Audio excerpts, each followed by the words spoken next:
Welcome to the All Access Podcast from the experts at Tevis. Each episode, we'll talk about technology topics, trends, or solutions that manufacturers need to know in today's rapidly evolving times.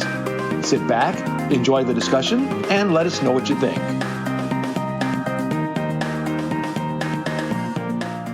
Hello, my friends, and welcome again to the All Access Podcast. I am your host, Michael Thiessen, and we are happy that you're listening in.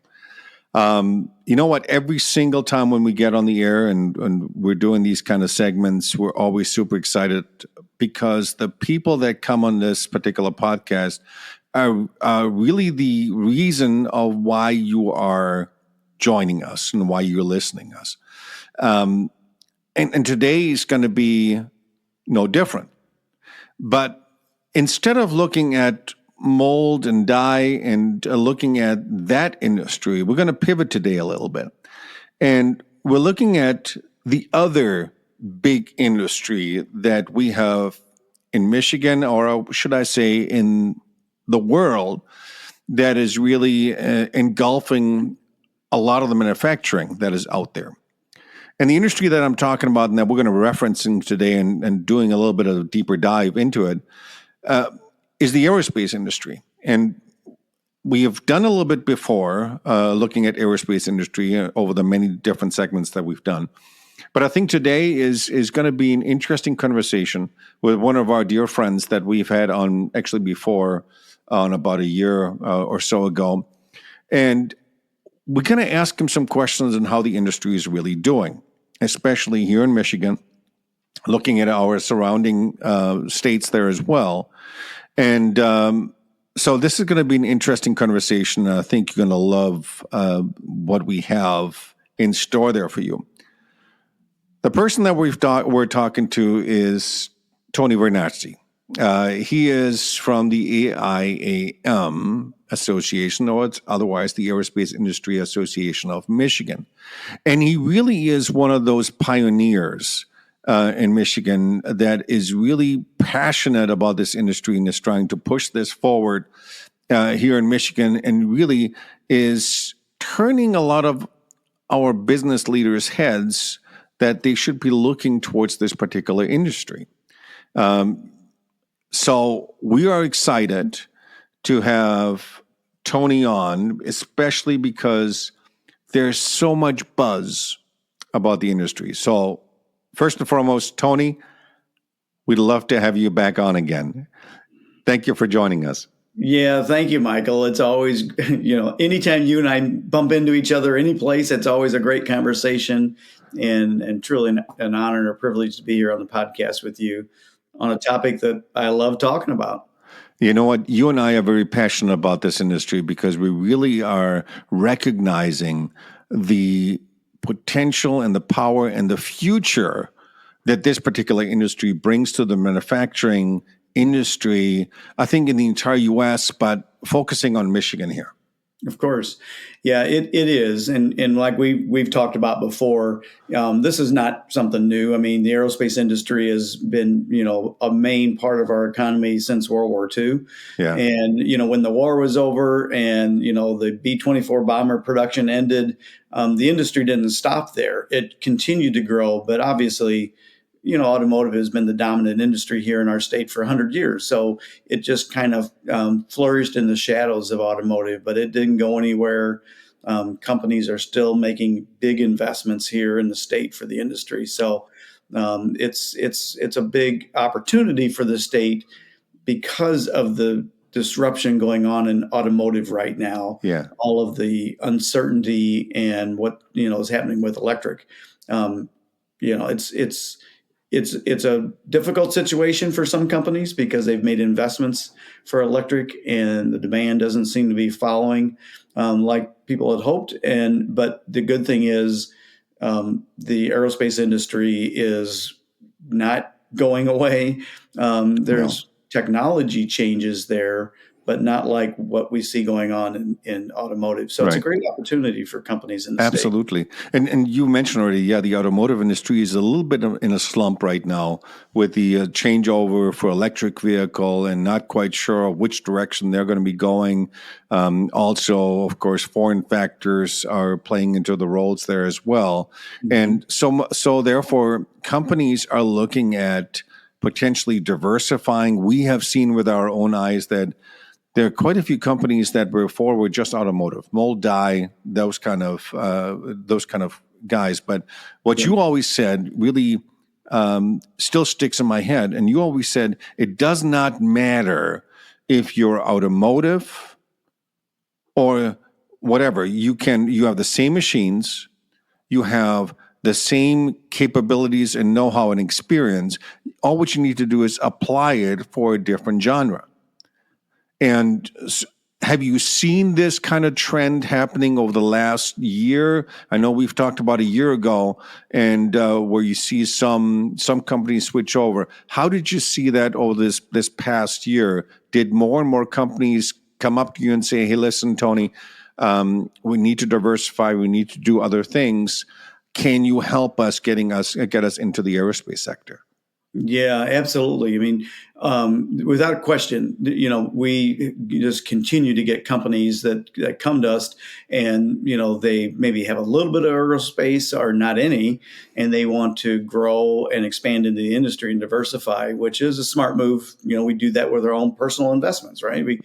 And so that is a very smart move.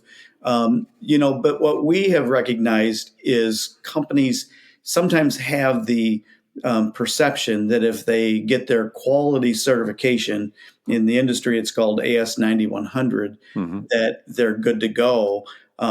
That's good to have, but that's far from everything you need to be in the industry. So we have recognized that as a need, and through our foundation, the AIAM Foundation, we're working on developing a supplier development program specifically to help companies understand what it takes to be a supplier in the industry. And then, they have to evaluate if that's a road they want to go down or not. If they do want to go down that path, then providing them with the information that they need, what they need to do to be successful in the industry, because it is more than a quality certification.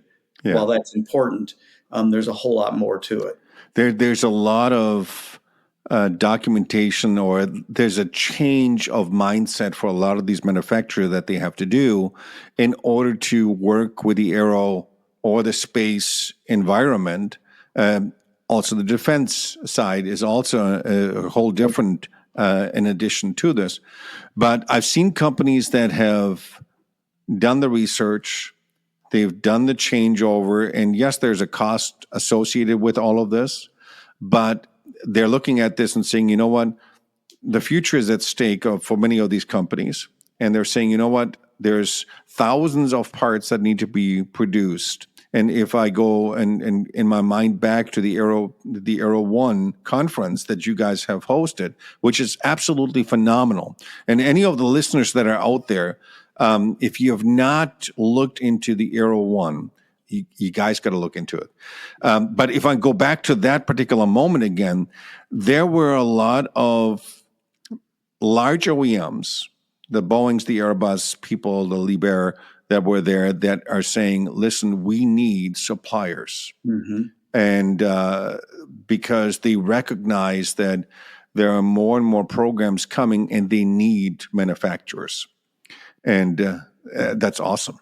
Yeah, you're absolutely right. I mean, this is for the first time in decades, it's not demand, it's supply is the challenge.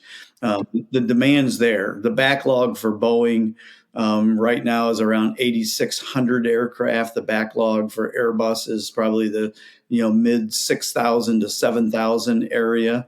And to put that in perspective, Airbus on a pre-pandemic year, their production is about 800 aircraft, and that's the same for Boeing. So you look at that and you'd say, that's not months of a backlog, that's years of a backlog. Some of the models, a customer airline will put down their deposit, and they'll say thank you very much, and you can schedule your delivery in 6 years. That's when we'll have your aircraft ready. So supply and talent, is the Achilles heel, the challenge for, and that's not specific to aerospace. That's everybody's challenge right now. But this is demand like the industry has never seen. It's unprecedented. It's not a flash in the pan. It's going to be here for decades. Especially when you look at the aftermarket. Aircraft is built. Oh, yes. It stays in service for 30 to 40 years. So, the aftermarket side is huge for this industry. Oh, and we attend the MRO Americas conference. It is absolutely mind-boggling when we go to these conferences how huge the MRO is, the machine repair and overhaul sector. And there's such a buzz about this. It's phenomenal. The other thing that I wanted to point out, too, which also, for whatever reason, I'm going back in my memory, and I remember, don't ask me what I ate yesterday for lunch, but when there's things that are important to our industry and to the things that matter most to us, I remember those. And one of the things that one of the speakers mentioned, that one of the attractiveness of dealing with the aerospace industries, especially the OEM suppliers, is the pay schedule of how they're getting paid when all of this. And it seems to be that they're very, very interested in making sure that the suppliers are taken care of and getting paid in a decent amount of time. And I think that could be some of the attractiveness, too, for some of these companies that are currently stuck in a very long time cycle with the automotive suppliers, to potentially say, you know what, maybe I'll look into that aerospace unit and see what I can do there. Do you see the same thing? Well, it's not across the board, but there certainly are areas of that's absolutely true. If you're doing work with the Department of Defense, their payment terms are 30 days. And if they know that you're a small business, they can pay you in 15 days. So, which is unheard of in any industry right now. As far as commercial aircraft, it's a little bit split. You heard, Joe Markeski from Airbus speak about their, they're paying attention to this, and their payment terms are definitely evolving and improving significantly because they see this as important. Boeing's got a lot of things going on right now. That's all you got to do is turn on the news. But one of their challenges is their payment terms. It's going to break suppliers if they don't change something. Kevin Michaels, who's part of our organization, I've heard him speak with Boeing sitting in the audience saying, you have to change this. So I think Boeing will get to it. They've got a lot going on, new CEO. There's a change in leadership there. Yeah, but the industry is definitely evolving with that, and Airbus seems to be one of the first large commercial aircraft companies that gets it and is doing something about it. You were mentioning just something now with this entire Boeing debacle that has been going on for the entire year now almost. How are they digging out? What kind of changes are they seeing, and what would that mean for the manufacturers down the road? I know we have been battling strikes and all that kind of stuff over the last year. What kind of signs are we seeing? Is there a positive swing and digging ourselves? Is Boeing digging themselves out of it, or what do you see? Well, it's a pretty deep hole, and I think it's too soon to say. But there's a lot of optimism, with their new CEO. Clearly, the union, the customers, they all see, this could be a breath of fresh air that they need. I mean, it's a culture shift.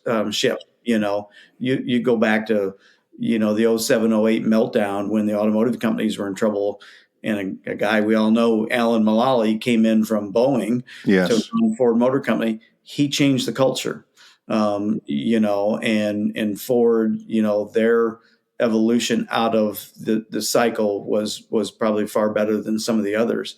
So it's a culture shift. They've got a lot to work on. But the demand is there. I mean, if there's any, to me, if there's any shining star out of any of this, if they can get things together, the demand's there. They're not dealing with an industry that's tanking. Right. The demand's there. The suppliers want to work for them. They got to stabilize their contract and get the workforce, situation taken care of. They clearly recognize the quality issues, the concerns that have been had. Unfortunately, sometimes you hear things in the news and it says, a wheel fell off a Boeing aircraft. That's not necessarily a Boeing issue. That's a maintenance issue. Correct. They're not saying, oh, that's an aircraft that's been in service for 10 years. So, but unfortunately, these things attach themselves to Boeing. Oh, yeah. I mean, Boeing has a lot of good airplanes. They have been decades in the industry and are really one of the leaders over here in the U.S. as one of the main, I should say, OEM in the aerospace industry, and have really shaped the aerospace industry over here in the U.S. Absolutely, and it's not just commercial. I mean, Boeing has got a lot going on in the defense area, space. So I mean, Boeing it's a wonderful company. They've got themselves in a situation. It's going to take them some time to dig out, but I think it will. I mean, that's just my personal opinion. Some other analysts might have different views on it, but I think they will. It's just going to take time. They have a lot of smart individuals in there and a lot of talented individuals that I have no doubt that they're going to be just fine. Yeah. I just came back from a 2-week trip in California. And of course, California, it's a lot of aerospace work in there. There's a lot of aerospace production. And almost every shop that I walked in that had aerospace, they were full to the brim with work and forecasts that it's not anything that they've ever seen before. So there's a lot of stuff going on in this. Do you see this here in Michigan too, with a lot of the aerospace companies that are here that they're extremely busy? Oh, absolutely. There's no question about it. Because I mean, what starts at Boeing and Airbus and Lockheed Martin with the F-35 program, that flows down. I mean, Michigan is the supply base. We are the engineering, tooling supply base for the industry. Mm-hmm. And so that all flows down, and there's no question about it. The companies, you can just look around. I mean, here in Auburn Hills, Visioneering, just put on 100 or 150,000 square foot addition to the already, massive building they have here in Auburn Hills. I mean, so the growth is absolutely there. There's, things that affected or, Boeing's issues. It just delays, they need to get the production rates up on programs like 737, right. And a lot of companies are waiting for that to happen. It's not that production isn't there. It's just the volumes are not matching where the forecast is because they got to work through these challenges. I mean, you mentioned Visioneering, a very awesome company to deal with. We're dealing with them as well, and they're of course they're always looking at the future, and that's exactly why they've expanded and doing more and more. Legacy, of course, is another big client where they're dealing a lot in the aerospace industry there as well. But even some of the smaller individuals, I just read just recently an article, especially about the how in Michigan some of these smaller companies are switching over to the aerospace industry. One of them is Barron Industries, that they've really expanded and are looking into the future of aerospace as well as defense and doing more and more of that type of work. Yeah. I mean, Barron Industries is obviously, one of our members and one of our friends. And we know the family, we know that company very well. And they've got so much going on. Great company to work for. They treat their employees right, and they're getting ready to take on an expansion themselves. And it's a very, niche market that they're in. And they, they were at the conference, and they had very extended conversations with Airbus and Lockheed Martin at the conference.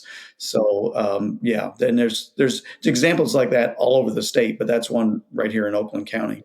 I mean, I've talked to Bruce Barron many a times in the previous AeroOne conference, as well as this last conference that we met up, and he also spoke during the conference as well. And he really took a leap of faith and saying, you know what, this is the industry that we want to be more active, and that's why we're expanding and doubling. And I think kudos to him. I think it's the right decision, and it's the right time to do these kind of things.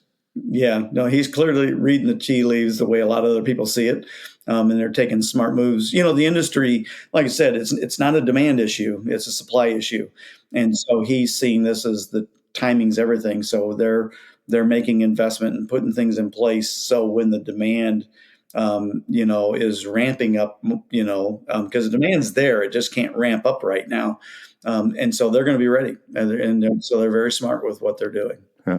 And the aerospace, I mentioned that before, is very dear to my heart. I mean, when I started off in the industry, and many people don't know this, I actually started off in the aerospace sector.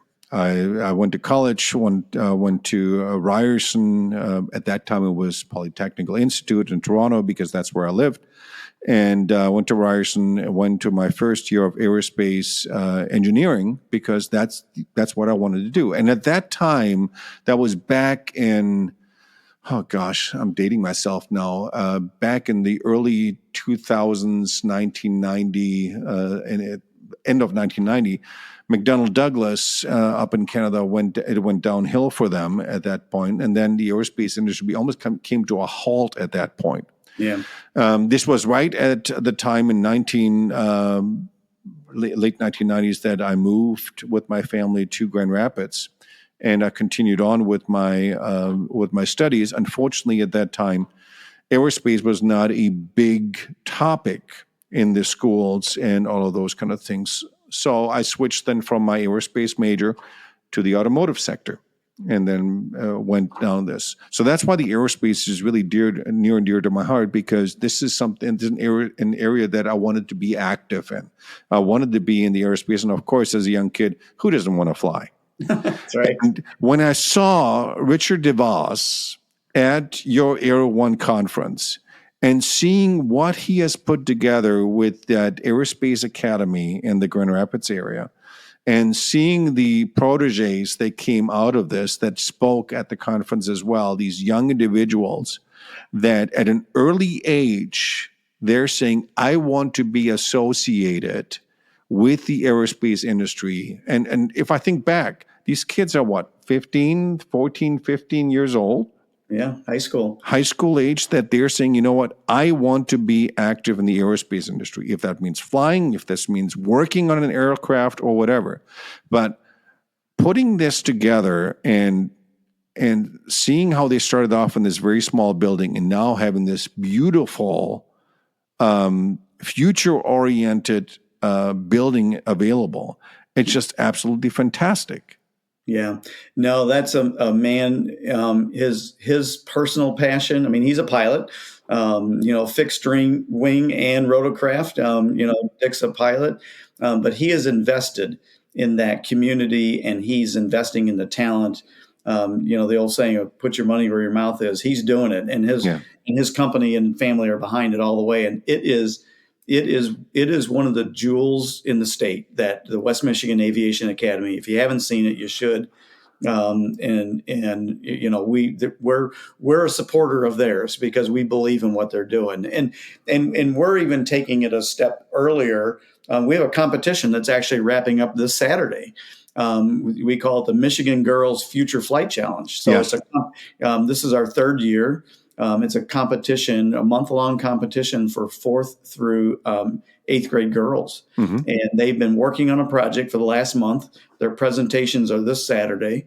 They're given a problem.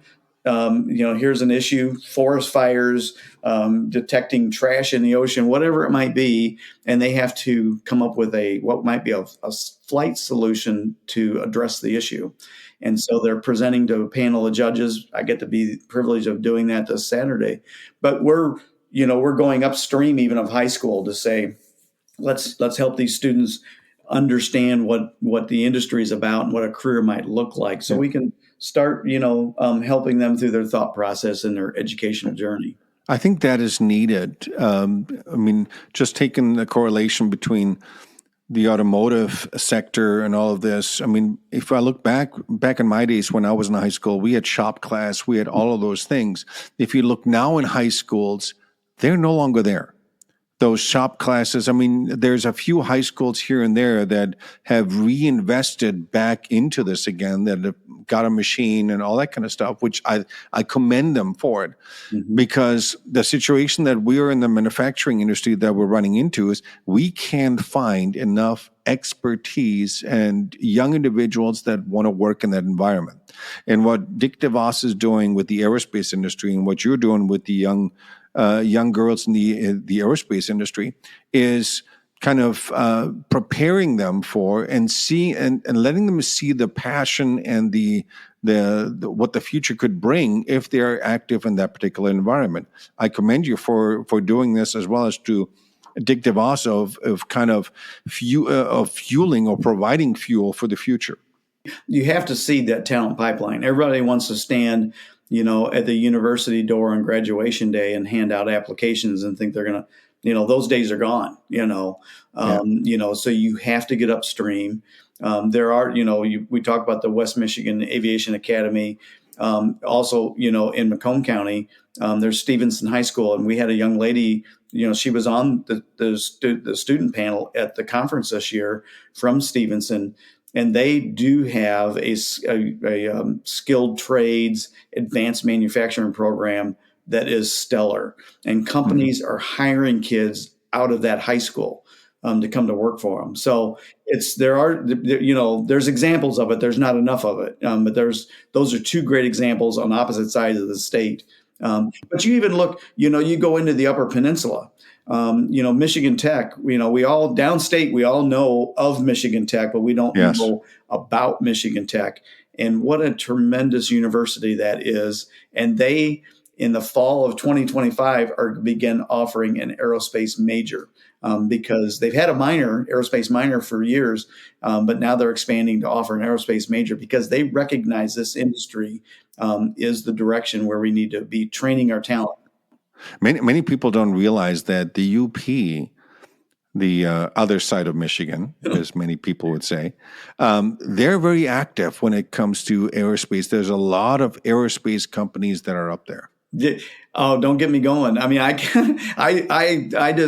am blown away every time I go up there. The talent, the technology, and the can-do attitude with people and the companies in the UP. It's not a place for everybody. You've got to like certain climates to live there. But the people that live there, they live there because that's where they want to raise their family. That's where they want to run their business, and they figure it out. And it's either Brad King and Orbion, building thrusters or satellites, or Brad McPhee and Rapid River, doing some amazing composite work, or our friend Goody at Northern Wings, that's, he's managing the supply chain for a lot of aerospace programs. It's all over the UP, and it's all over our state, and that's what we get excited about. Yeah, I know a lot of good friends that have folded up their tent over here in southern Michigan and have decided to move up to the UP. Yeah, and it's a absolutely stunning country, part of the country. If any of you listeners, you've never been up to the UP, go there. Not during black fly season, but go there during the normal season. It is spectacular. Yeah, my son and my father-in-law went to the Green Bay Packer Detroit Lion game last Sunday, and I told my son, I said, you ought to. Going there or coming home, you should come back to the UP. He came back to the UP and he says, "Oh my gosh, Dad, I can see why you love that place." It's yes, yeah, it's not just pretty landscape. The people there and the companies there are truly incredible. Yeah, absolutely. Let me pivot quickly. Next year, March 12th, 2025 is an important day. This is where you have the AIAM Technology Expo. Yeah. Tell me a little bit about that. Yeah. So, like at the conference this year, Boeing came, Airbus came, and they were very explicit. They wanted us to set up a forum for them to meet one-on-one with companies and talk to suppliers. This event that we're going to have, it's going to be at Macomb Community College at their Sports and Expo Center, same place where MDEX takes place every year. But this is really to try to put a focus on the technology of the industry. A lot of times purchasing, supply chain, they want to meet companies, but this is we are bringing together the engineering community to meet some of the best technology that the industry has to offer here in the state. And so we'll have space for up to 50 exhibitors. We'll have one or two speakers during the day, but it's a full day. It's an expo, and it's something that we feel is important because, companies like those up in the UP are so technology based. And that's what drives the industry, that we thought it was important to set aside an event, build it around technology. And so there have been opportunities for companies to have a demo area if they want to do have demonstrations of their technology, or they want to have a traditional, pipe and drape booth and have companies come through and meet them. Right. I know you and I have to talk about that, and we're going to do that another time because, we over here at Tebbis, we're very big believers when it comes to the aerospace and doing something like this. So we want to be a part of that, and we'll talk about a little bit later about this. Yeah. The other thing that really was interesting to me, you had a speaker at the AeroOne also on there, a very well-known individual, at least in Michigan he was, and he still is. But he went from a governmental job to a job that looks at the cybersecurity. And that's, of course, something that is very important in our area right now because we've heard of so many companies getting hacked and all that kind of stuff. And there's a lot of that kind of stuff going on in the industry. If you don't know who I'm talking about, Rick Snyder, the former governor of Michigan, is very active when it comes to that particular area of expertise. What do you see a lot of in the cybersecurity area with the aerospace community, and how do those things work together? Yeah, thanks for mentioning that. And Rick, he's a self-proclaimed, he will tell you he's a nerd. He loves this kind of stuff, but kudos to him, after his public life, stepped into this because it is critical. It's if we're living, running our businesses thinking, oh, we're too small, we don't have to worry about anybody trying to hack us, you're being naive. And it's there. And Rick will tell you the smaller companies are probably the bigger targets because these hackers are very sophisticated and they know those companies are probably the most vulnerable. But it is important for the industry because the DoD, it's called the CMMC, Cybersecurity Maturity Model Certification. There is a DoD requirement coming that they keep monkeying with the date a little bit, but 2025, 26, where that requirement is going to be hard clad and it's going to be absolute. It's not a matter of, oh, I'm not doing business with the DoD. Well, guess what? If you're supplying parts to Eaton, who is doing business with the DoD, Eaton's suppliers, the suppliers, it goes right down the line. So nobody's going to be immune to this. And then you can say, okay, I won't get into the DoD world. Again, you're being naive because your company is vulnerable. And this is so important that we had a webinar last December. Rick was on the panel. We broadcast it live from Ann Arbor, and we had a company on the panel that had just gone through a cyber breach. And I'm telling you, it would make the hair stand on your arms. It's just like you're sleeping in your house and you realize somebody has broken in and they're in the house. And the way you describe this, even just telling you right now makes my hair stand up. What couple I have, but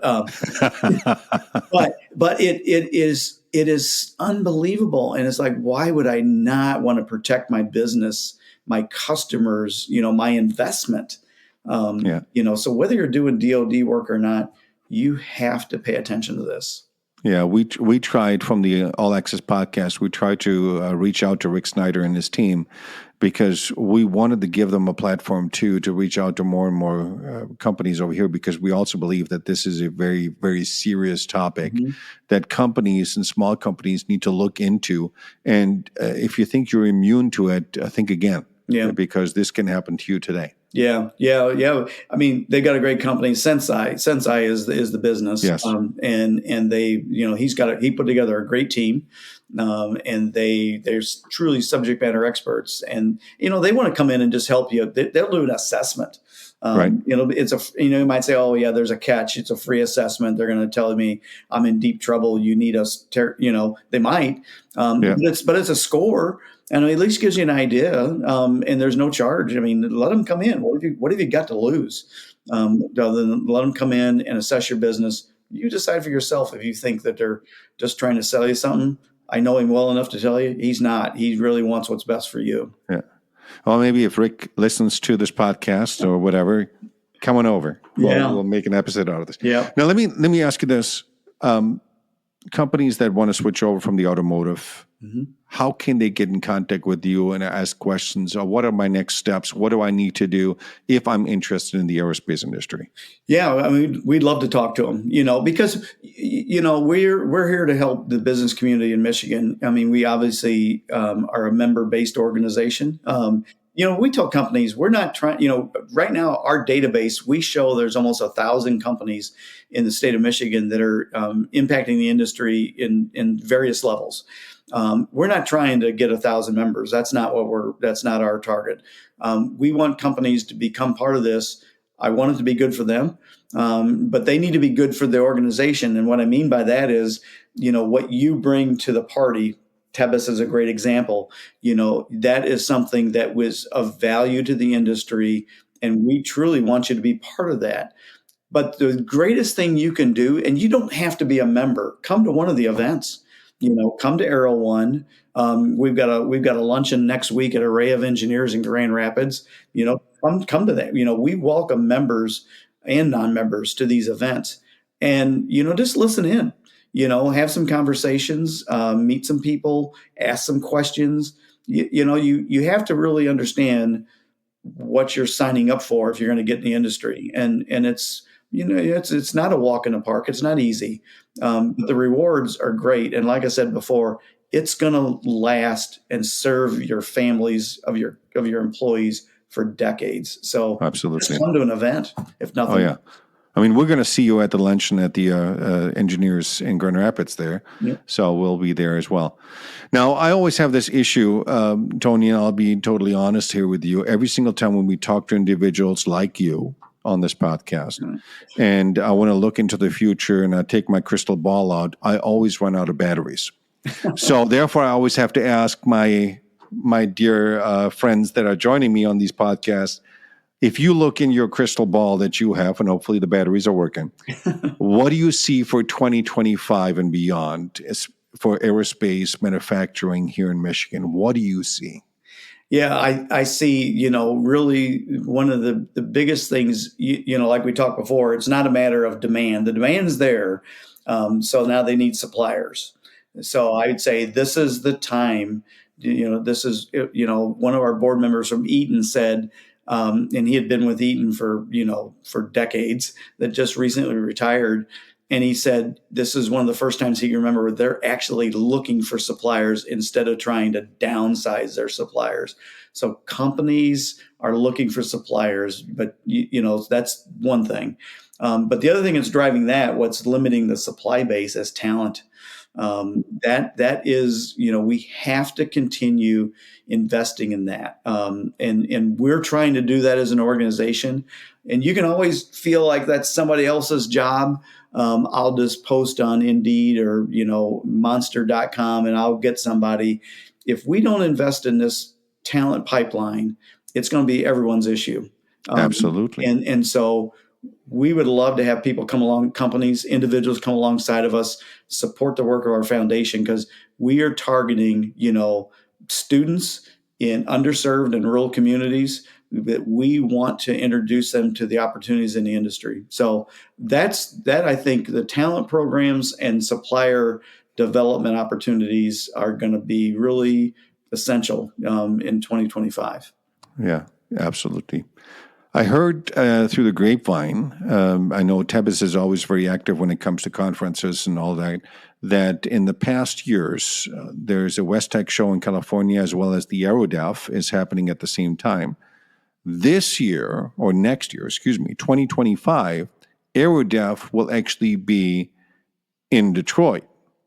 So it's not going to be in California, and it's one of the first times it actually is in Detroit. Is it because of the shift of some of the, or not shift, the interest in the aerospace market here in the Michigan area that this AeroDef has moved up here, or what do you see? Yeah, and they've reached out to us as well to be part of that next year, and so we're having conversations along that line.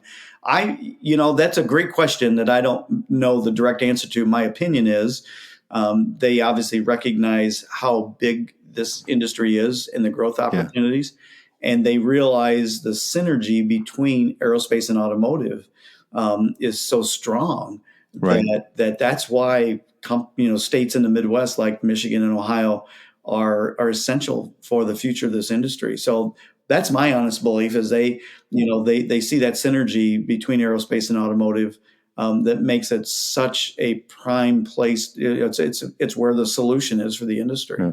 I think you're right on. Right on. Yeah. Tony, I could talk to you for hours on the topic of aerospace, and it clearly shows that you have a passion towards that industry. What final thoughts from your side or advice can you give to some of our listeners that are just out there and are listening into this? What is there for you to give on to those companies that are listening? Yeah, there's great channels that you can dial into to get information. Aviation Week is a tremendous organization. They were at the conference this year. They are a wealth of data and knowledge and information. I would urge you to subscribe to Aviation Week. A lot of our, Richard Abalafia, who saw at the conference, Kevin Michaels, Mike Stengel, all that, those teams are regular writers and speakers, with Aviation. Aviation Week is probably 1 million subscribers around the world. So it's not some local, publication.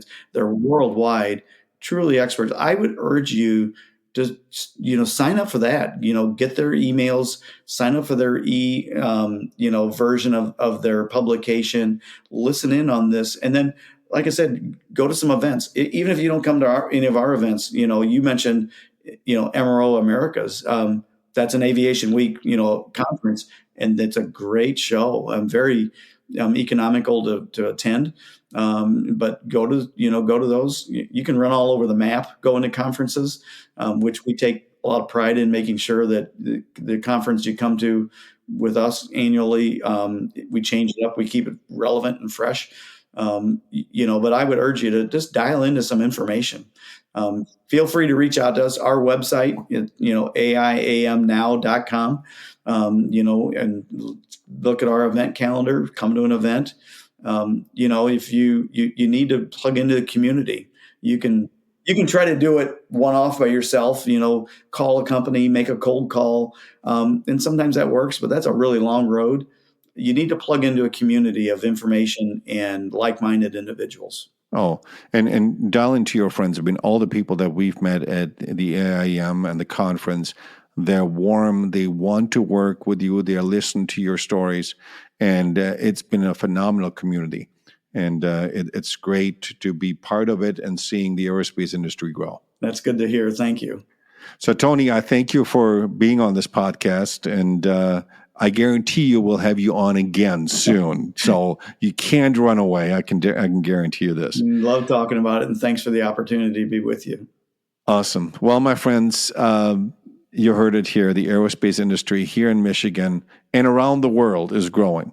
And you can be part of this movement, and you can be part of this. You have to look at your business, and it is a future-oriented industry, and it's not going away. And suppliers are needed, manufacturers are needed, talent is needed, youngsters are needed, and the aerospace industry can provide this. Get in touch with Tony at AIAM. Connect with them. Connect with the friends that are within the community there, and see what can this do. I mean, you have a responsibility to your employees to make sure that they have work, that they can put bread on their table, and maybe the aerospace industry can give you that alternative of looking elsewhere. If you want to get in touch with us over here at Tebis, and we encourage this as well, because obviously we're also a very big player when it comes to the aerospace industry and that side too. Reach out to us. We can definitely help you in the right direction there as well. If there are some ideas or topics or some thoughts, get with us as well as on the via email, marketing@tebisusa.com. Well, with that said, I wish you guys all the best. Hopefully this episode was interesting to all of you. And there's some very interesting things happening on the Tebis side with the aerospace. So listen up to some of the buzz that you hear, and we'll be in touch with you shortly. Well, my friends, until next time, thank you so much for listening. Bye-bye. Thank you for joining this episode of All Access. Please leave a comment or review with your feedback or what you'd like to hear in future episodes. To learn more about manufacturing technology solutions and Tebis's capabilities, visit our website at Tebis. That's TEBIS.com.